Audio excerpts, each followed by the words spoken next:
माझ्या दृष्टीने वैयक्तिक मित्र वगैरे विषय संपला. राज ठाकरे यांबद्दल बोलताना आशिष शेलारांचं मोठं वक्तव्य. दुरावा वाढल्याच्या चर्चांना उधाण.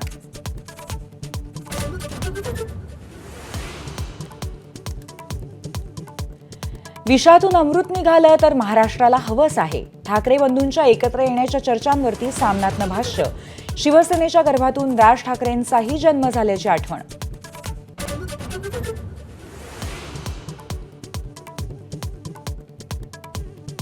पुण्यातील साखर संकुलातील बैठकीमध्ये शरद पवार आणि अजित पवार शेजारी शेजारी. 10 दिवसातली दोघांची तिसरी भेट.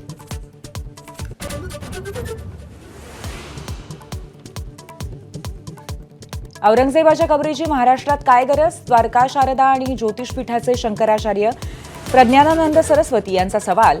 कबरीबाबत फडणवीसांना अधिक आक्रमक होण्याचा सल्ला, तर गंगेच्या पाण्यावरती टीका करणाऱ्या राज ठाकरेंचाही समाचार.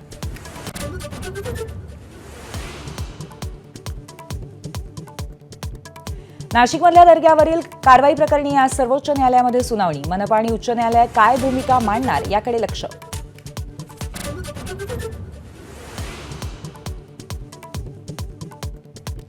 बुलढाण्यातल्या नखगळतीची केंद्र सरकारकडनं दखल. तपासणीसाठी पथक नियुक्त. आज केस आणि नखगळती झालेल्या गावांचा दौरा करणार.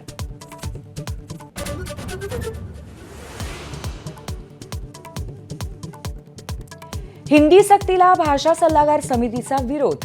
निर्णय घेताना विचारात न घेतल्याचा अध्यक्ष लक्ष्मीकांत देशमुख यांचा आरोप. मुख्यमंत्र्यांना पत्र लिहून GR रद्द करण्याची मागणी.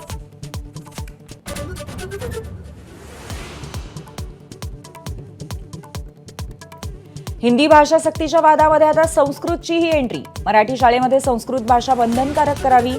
काळाराम मंदिराचे पुजारी महंत सुधीर दास यांची मागणी.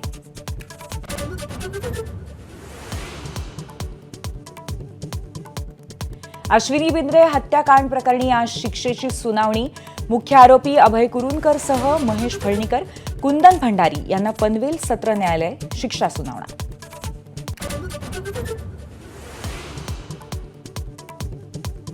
पुण्यातल्या तनिषा भिसे मृत्यू प्रकरणी पोलीस नोटीस पाठवून डॉक्टर सुश्रुत घैसास यांना चौकशीसाठी बोलवणार.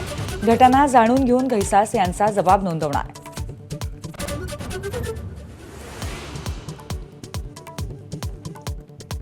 पूजा खेडकरला सुप्रीम कोर्टाने दिलेल्या अटकेपासूनचा दिलासा आज संपणार. अटकपूर्व जामिनावरती सुनावणी. पूजाला दिलासा की अटक याकडे लक्ष.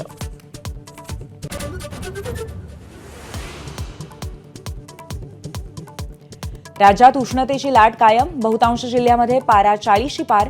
मुंबईतही उकाड्यासह उन्हाचा तडाखा आणखीन जाणवणार.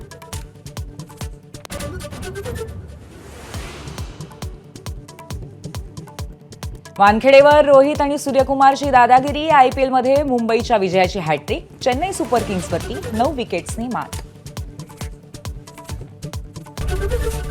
ABP माझा, उघडा डोळे बघा नीट.